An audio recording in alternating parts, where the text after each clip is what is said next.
Oh, as I said Saturday after the game, and unfortunately, it's kind of a repeated topic. It feels like is our kids are playing really hard, and pleased to see that, and proud of them for that, and they played well for the majority of the game Saturday, and but we've got to figure out how to finish, and when you're playing a top 20 team, which I think Missouri is, they're solid, very solid, and you can't have lapses or bad calls or bad execution at critical moments. And we've played two top 20 teams in the last 3 weeks, or at least they were ranked that at the time, and have had the lead in the fourth quarter and not able to finish is incredibly disappointing and frustrating, for sure. I've never had a season, and I guess it's my 32nd season counting high school. I've only had one regular season losing record, and this is seems like that every winnable game has not gone our way, not a single one that and obviously I hate the result for the players and our incredible fans and administration and you guys that cover us, and I hate it. It makes you sick, physically ill, when you don't get across the finish line, and it makes you act crazy and say crazy things to those you love sometimes, and it's just it's frustrating, and it's and the great thing about it is, man, it teaches you so much about who you are in the valley, and teaches you perspective of really keeping your eyes on the right things in the challenging moments, which for me is the impact that the chance I have to impact this building by what they see and how I handle the challenging times. And I haven't had a ton of practice at that in throughout the years, and so I'm having to learn about myself and seek great counsel, and obviously stay grounded in my faith and what I know to be true and pure and good, and hopefully keep this building continuing to work like they are and playing as hard as they do. I mean, we have a young team, and they're learning and they're growing, but I do think we still play not to lose, instead of, man, let's play to win. And truthfully, we probably are coaching that way some too. I feel the pressure of those calls of not being free to do what I've done for years, and oh man, we could screw this up, or we could not execute this correctly, and so those are all feelings that are real and legitimate, and probably have an effect on us not finishing games really well. When you watch that game,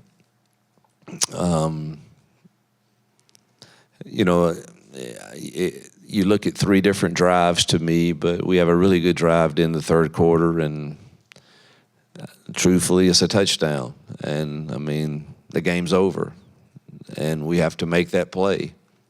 And it hits him right in the hands. It's a perfect throw, and I'm not beating up Robert. He's one of our greatest kids on our team, and nobody hurt. He sent a text out to us on the bus to the team that would break your heart, I mean, it's just like, that's on me. And obviously there's a lot of other plays, but you make that play, or you make that field goal, or you make a different call as a coach at a different time, but the game could have easily been over.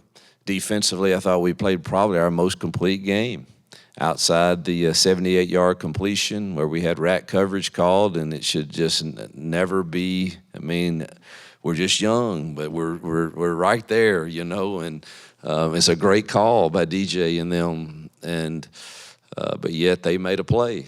They had a good quarterback, a good receiver, and he made a play, and gave them an explosive run that gave them their first score to get back in it, and you got to give Brady credit for coming back and extending plays with his legs, which really hurt us. But and then that drive right before the third on offense, and then the drive after we stopped them, after we pinned it, our punt team pinned it on the one or whatever, we get it back in a short field, and man, that's our chance to put the game away.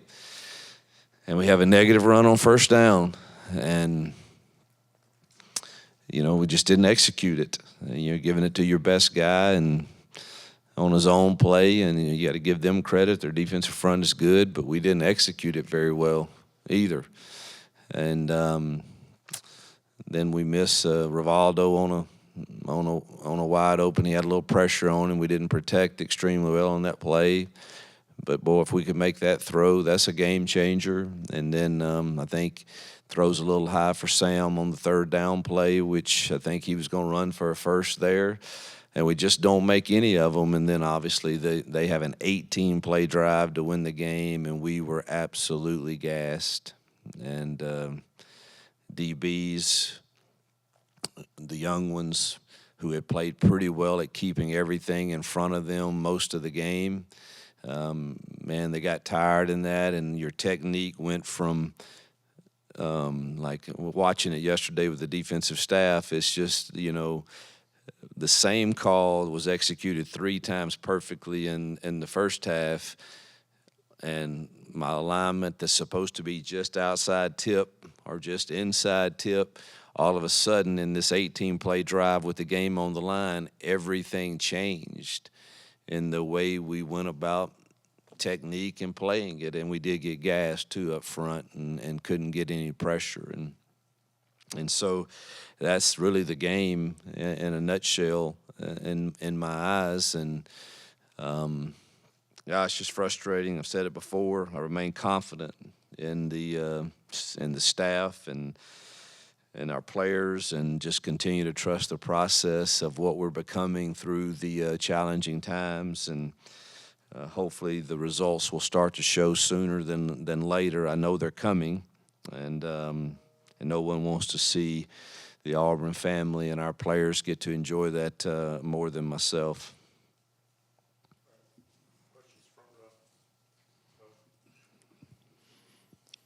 Hey, Hugh, I don't think we've really asked you about play calling. How do you feel like it's been adjusting back into play calling a lot more on Saturdays, and then during the week? Do you feel like you're as involved as you need to be and still obviously doing everything that you've got to do as the head coach? Yeah, it's a challenge, like this morning, we're trying to get to the basis of the Kentucky plan in, and got a stream of players that I want to see and spend time with, and so that's been in and out, and I've been in and out, and but I'm pretty clear with the guys what I think that we can do, and I think we're all in agreement and in alignment on that. The play calling part has been obviously Nick's does some of it, Kent does some of it, but I've for sure had my share of it. Has been it's 4 hours of stress. It's 4 hours of man feeling like you have to have the perfect call for us right now. That we don't have a lot of erasers. We don't have a lot of we just don't have a lot of the margin for error. Seems so small, and maybe that's the feeling that has you feeling like, man, we've got to get this. Like I wanted to when we got that ball to take a shot, and shoot, 5 years ago I'd have done that and not worried. But then you're 2nd and 10, and you're like, God, we didn't give it to 27, and we should have, and.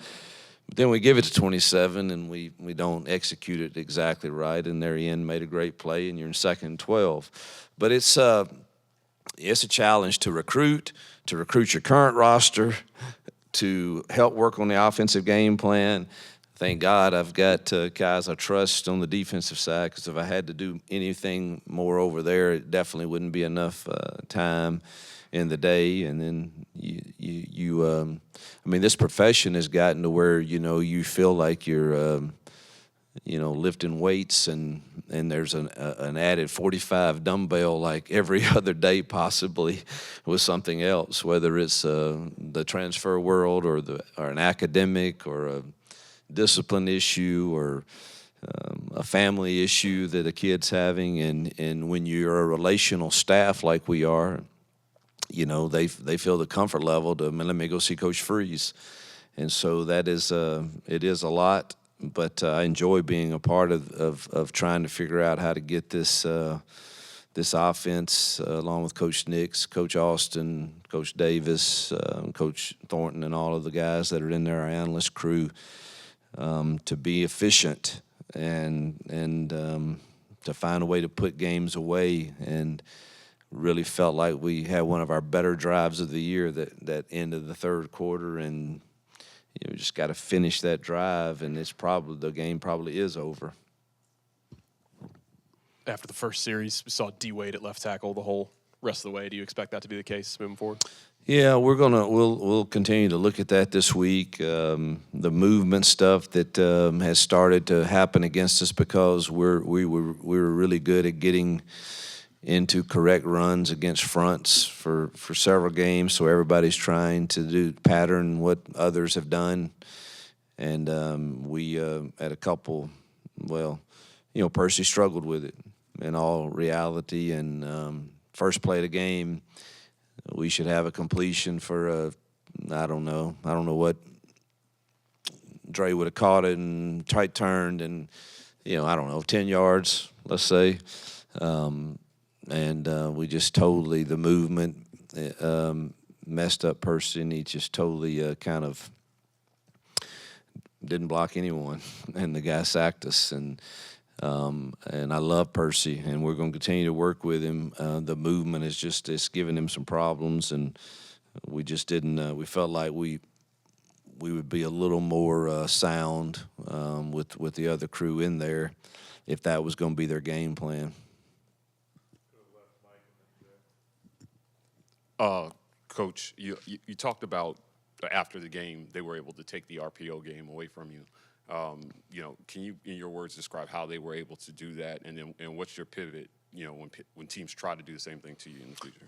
Well, I mean, the box is a good box to run against, so you hand it off, and I don't know what our average rush was. I can't remember, but it was pretty solid.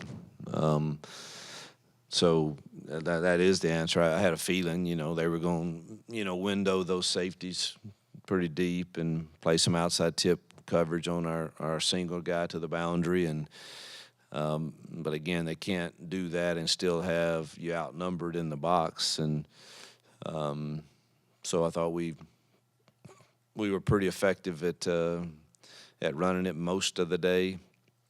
They had some good plug deals with their backers that caused us problems in the second half some. But they definitely were not going to let us sit there and throw RPOs for sure.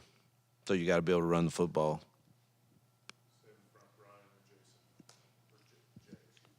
Yes, you talked about wanting to get Jarquez more touches. You did, almost 50% more than his average, but his production went down.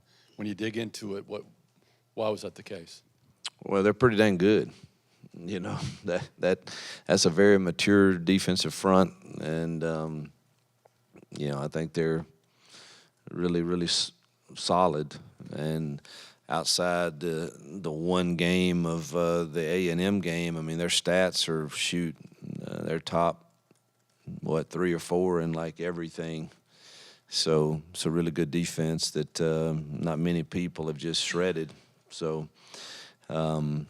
Could we have blocked things a little differently and better? Sure, but they're teaching their guys to get off blocks also. But I thought he ran it effective enough for us to be balanced and obviously to have a chance to win the game. You were saying earlier, I was intrigued about our team is not playing to win; they're playing not to lose, and that maybe there's coaching involved in that as well. Mm-hmm. Tell me about that. I mean, because I think of you guys as like being cutthroat on the headsets, just going for the kill all the time, and is that not how it really is? Yeah, it's how you want it to be. You want to feel that way all the time, and But you want to have the confidence and certainly want to do what's right for your current team to give them the best chance to win. And, it's just like I was saying on to Justin a while ago on the very last possession that we had, I really wanted on the first play to take a shot and go for the kill. I really did, and I really think it was a good play and a good call. You also just had a defense that stoned them on 3 and out inside the 5-yard line, and we haven't always taken care of the ball or protected when I feel free and loose and all the time. So all of those things are in your mind, and so I obviously reverted to giving it to our best player in 27, and then ended up having to punt and putting on our defense again, which I didn't mind doing at that point because they were playing so well. But Brady Cook did a great job of extending plays. The penalty hurt us. Also, we had a misalignment by a freshman corner on 3rd and 10 that really hurt in that last drive. But it's just, I don't know. I didn't feel like, and that could be just all my emotions and feelings too, that we're not playing to win from the thoughts I have in my mind. It may not even be in our kids' minds. Who knows? I'll talk to them today in the team meeting about that and get some honest feedback. But there's no question that you feel the pressure of those moments of, all right, do I just be free and loose like most of my life in coaching has been, or man, we're so desperate our kids deserve to win one of these games. Don't do anything that's going to put them in jeopardy of doing that. Hugh, on Saturday, you guys ran some different stuff like that full house pistol set, some of the direct snaps. That you guys also ran some different stuff against Georgia too. Do you feel like the guys are doing a good job of like picking up some of that new stuff, some of those tweaks that y'all are doing, or Yes and no. Yes and no. Some of those were explosive runs, so those are good things. And then there was probably a couple that we didn't have a complete understanding of if they gave you this certain look. So I think the answer is yes and no. It's not like, in our system that 3-back stuff, truthfully, the line doesn't have a clue that it's any different. So it's not like they should screw that up. So I don't think that stuff's an issue at all.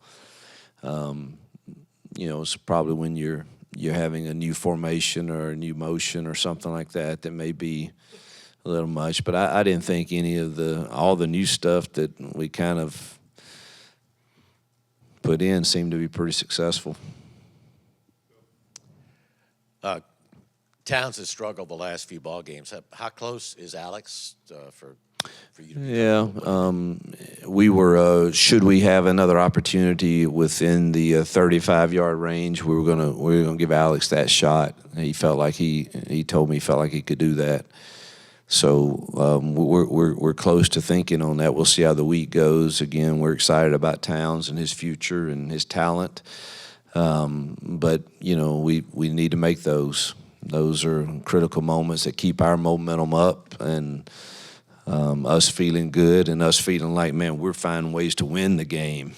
And but he did feel like he could have participated if we had that situation again Saturday.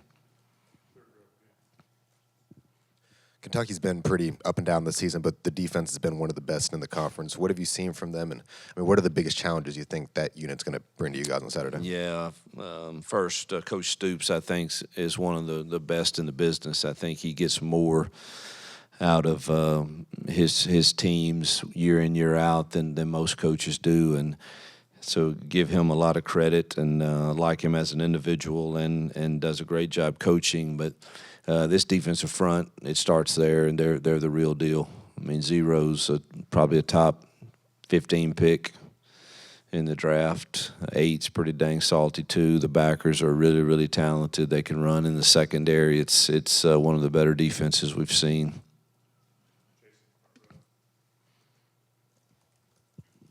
You talked about some mistakes the young guys have made, but 6 months ago, could you have ever envisioned that you'd have Jay Crawford and Kinsley Fowson out there starting corners? And how much have you seen those guys grow? They're growing, man. They're getting better too. It's just it's uncomfortable, but they're definitely growing and getting better. I see it in practice, in one-on-ones, and and they're playing against some really good players. They had some good receivers, and I thought for the most of the game, again, they did some things that last drive that, man, and you can go back and see it in the first half that they did it perfectly. But you get tired and the pressure's on and things are moving fast at that moment, and man, my alignment's just that much off, and it makes it a difference in the leverage. And so you're still seeing some of those things, but there's no question that they're improving for sure. You kind of touched on it earlier, a little bit of lack of execution to open up the game offensively. But you guys have struggled to open up the games, especially in conference play. What's kind of feeding into those slow struggles? Are defenses kind of throwing different looks at you than what you've seen throughout the week? No, not really. I mean, that one there, let's start with what really happened. I mean, we get a penalty on special teams, which we've had too many of those. Offensively, we're like one of the best in the nation at lack of penalties. Special teams, we're not good. And it started us on the 5-yard line, and we totally MA'd on the first play of the game and take a sack. So you're not going to be aggressive and recover from that on the first drive of the game. I don't care what game I'm coaching in. We're probably not fixing to do something really stupid right there, other than try to get us a little field position and punt the football, and which we did, and our defense held them, I think, or they missed a field goal or something after that. I can't remember, but it wasn't a touchdown. I do know that. So that's I can't go back and remember all the other first drives, but that one was a tough one. I mean, you get the penalty that puts you back inside the 5, and then you give up a sack the very first play on a quick game, which the ball's coming out, or it should come out like that. And, I mean, we literally didn't have time to throw it, which means we totally MA'd that. So that's what killed the first drive. Hugh, just the one catch for Cam on Saturday, but into the end zone, nice throw, nice touchdown. How big was it for him and his confidence to get into the end zone and hopefully build on that for the back half of this season? Yeah, we need those young guys to keep growing up. Dre is the most mature of that group, the most complete. We need to get him more touches too. 11, Malcolm's doing some good things with the things we're asking him to do. Cam, obviously, a deep threat, has been proven that he's that. We've got to keep him improving the intermediate part of his game. He really should have had an opportunity for 2 other catches, and didn't. He did not execute the route properly. And the frustrating thing is, like I'm talking to Jason earlier, is just, I mean, these kids are very talented, and they're the future and foundation of our program, and you see them do it in practice, and then the bullets get real and things change a little bit, and that coverage is a little different than I experienced against the service team in practice, and I cut this route 2 yards short, and those things continue to happen some. I mean, we're getting better. Perry's had a couple of really good weeks, so has Bryce. And Malcolm's getting better at understanding things, and obviously Cam's getting his reps. But we just got to get really a lot more consistent in all of the techniques of running those routes. It was announced last week that the last 2 remaining games that had tickets are now sold out. So that's 2 season sellouts in your first 2 seasons. What does that support mean? Yeah, man, I can't say enough about the Auburn people. The ones that made the trip to Missouri, they'll make it to Kentucky, but then to sell out both our last home games, again, just speaks to the love and passion they have for this place, the players, their support of the staff, even in difficult times. And I know this is this profession is one where everybody says win now, win now, win now, and I'm sure I'm not on social media, but I'm sure the narrative is always get rid of the guys, let's change, and the Auburn people, I know that. In the past, the Auburn fans or Auburn people may have this I don't know, this knock that goes against them, that they're not really supportive of. That has been far from the case for me, and my experience is they are incredibly supportive and pulling for the next game and the next success and the next opportunity and the next recruiting class and the vision that we've casted from Dr. Roberts and John Cohen down to me, being on the same page and in alignment, and from our Own to Victory folks and everything that's going on in this new college game. I think what Jeff is saying is just, I couldn't be more thankful for and the support of the Auburn family, and they continue to prove it over and over again.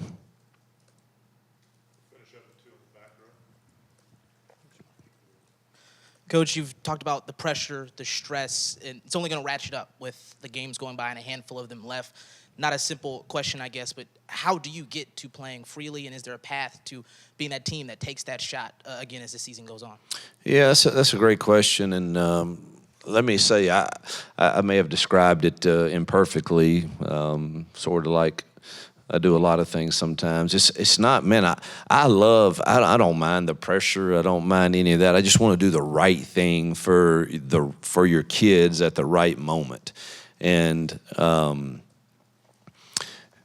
think it comes down to we've got to gain some confidence in each other and for those moments that are winning moments that will end up giving us the win on the scoreboard. And we've got to find a way to get, whether it's the DBs or whether it's a fresher pass rusher that maybe is really young. We talked about yesterday some guys that hadn't even played a lot yet. Maybe we need to carry them, and just on third down, man, tell a TJ Lindsey or a DJ Reed, man, go sack the quarterback. You're fresh legs and they're talented kids. Now you got to manage the 74-man travel roster and all of that, but and then me, having confidence, man, Peyton's going to take care of the ball, and our receivers are going to run the exact right route and all of that. And we're at a point in the year where we as coaches should have that fixed, and so I've got to get that and put that in my rearview mirror too. As if I'm calling a play, man, don't think the negative. Hey, Coach, you mentioned briefly on Kentucky's defense and how solid they've been. Last week, kind of an outlier. They allowed almost 200 yards on the ground. From your study of that game, do you believe that there are going to be opportunities for you to attack on the ground, and could this be a big yard? Well,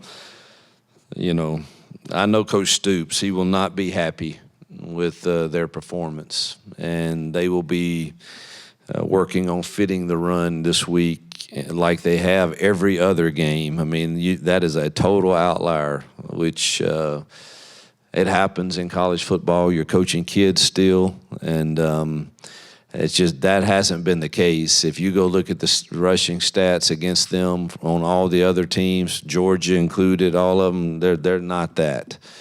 So I don't make too much of that game. I hope they play like that, but it's probably doubtful. I think Lexington at night and the home game for them, will probably get their best.